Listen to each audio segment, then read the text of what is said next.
TR9 TV Telugu news channel కు స్వాగతం. విశాఖపట్నం హిందూవాదినని శారదా పీఠాధిపతిని అంటూ మోసం చేస్తున్న స్వరూప నరేంద్ర సరస్వతికి గత ప్రభుత్వం కేటాయించిన భూమిని కూటమి ప్రభుత్వం స్వాధీనం చేసుకోవాలని తెలుగు భక్తి అధ్యక్షుడు బివి రామ్ విజ్ఞప్తి చేస్తున్నారు. స్వాధీనం చేసుకున్న భూమిని విశాఖలోని పాత్రికేయులకు కేటాయించాలని కోరారు. గత ప్రభుత్వంలో ఆన్లైన్ ద్వారా కూడా అప్లై చేసుకున్నారు. ఇదే అంశమై శనివారం భీమిలి ఎమ్మెల్యే గంట శ్రీనివాసరావుకు బివి రామ్ వినతి పత్రం అందజేశారు. అనంతరం ఆయన మీడియాతో మాట్లాడుతూ హిందూ మతం పేరుతో ప్రజల్ని నమ్మించి మోసం చేస్తున్న నవవంచకుడు ఎస్ఎన్ పాలు అని రామ్ ఆరోపించారు. అతను గత వైసీపీ ప్రభుత్వానికి తొత్తుల వ్యవహరించారని అన్నారు. అందుకే రామతీర్థంలో శ్రీరామ విగ్రహానికి శిరేచ్ఛేదం జరిగిన కనీసం స్పందించలేదని ప్రస్తావించారు.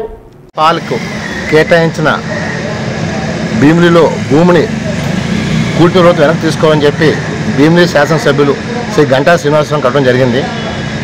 ఎందుకంటే హిందూ మతం పేరుతో డ్రామాలు ఆడుతూ ఇవాళ హిందుత్వాన్ని ప్రమోట్ చేయకుండా భూములు దొబ్బేస్తున్న దొంగస్వామికి ఆ భూములు చెందకూడదని చెప్పి తెలుగు శక్తి గంటగాని కోరింది.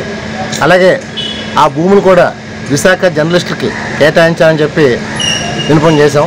ఎందుకంటే గత కొన్ని సంవత్సరాలుగా ఈ ప్రతిపాదన ఉంది కానీ అమల్లో జరగలేదు. మరి దీనిపైన కూడా గంటా గారు సానుకూలంగా స్పందించారు. నా దృష్టికి వచ్చిందని చెప్పి అన్నారు. మరి గతంలో మనం చూసాం రామతీర్థాల్లో శ్రీరామ శిరస్సు చేసినప్పుడు కూడా మాట్లాడలేదు.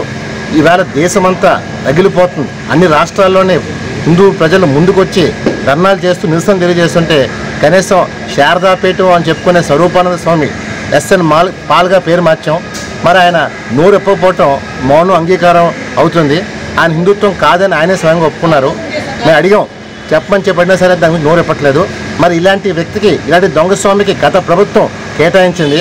అందువల్ల జగన్మోహన్ రెడ్డి ఏదైతే మానవతావాది అని చెప్తాడో అంత బూటకం అది. ఆయన సొంత చెల్లెలు సునీత న్యాయం చేయలేకపోయాడు. తన బాబాయిని ఎవరు చంపారు 5 ఏళ్ళలో చెప్పలేకపోయాడు. ఇవాళ తన సొంత చెల్లి షర్మిల గారు మణిపూర్లో క్రిస్టియన్ పైన దాడి జరిగితే నువ్వు క్రిస్టియన్ అయ్యుని కూడా స్పందించని చెప్పి స్వయాన ఆమె సోదరి షర్మిల జగన్మోహన్ క్రిస్టియన్ చెప్పింది. మరి ఇంతకంటే ఏం కావాలి జగన్మోహన్ క్రిస్టియన్ చెప్పడానికి? ఈవేళ మానవతావాది అయిన ముసుగుతో జగన్మోహన్ డ్రామా ఆడుతున్నారు. అదే ఒకటే కోరుతున్నాను, ఈ స్వరూపానంద స్వామి ఏదైతే ఎస్ఎన్ పాల్గా పేరు మార్చామో ఈయన జగన్ ఎదురు తోడుదొంగలు ఇద్దరూ కలిపి ఆంధ్రప్రదేశ్ ప్రతిష్టను మంట కట్టడానికి చూస్తున్నారు. సో దయచేసి ఆ భీములలో ఏవైతే 15 ఎకరాల భూమి కేటాయించారో ఆ భూమి వెనక్కి తీసుకొని విశాఖ జర్నలిస్ట్కి ఇచ్చి న్యాయం చేయమని కూటమి ప్రభుత్వాన్ని ముఖ్యమంత్రి చంద్రబాబు గారిని పవన్ కళ్యాణ్ గారికి గంటా శ్రీనివాసరావు కోరాను. దానిలో డెఫినెట్గా న్యాయం జరుగుతుందని ఆ భూమి వెనక్కి తీసుకుని హిందూ మతం కాపాడని కోరుతున్నాను. జై హింద్.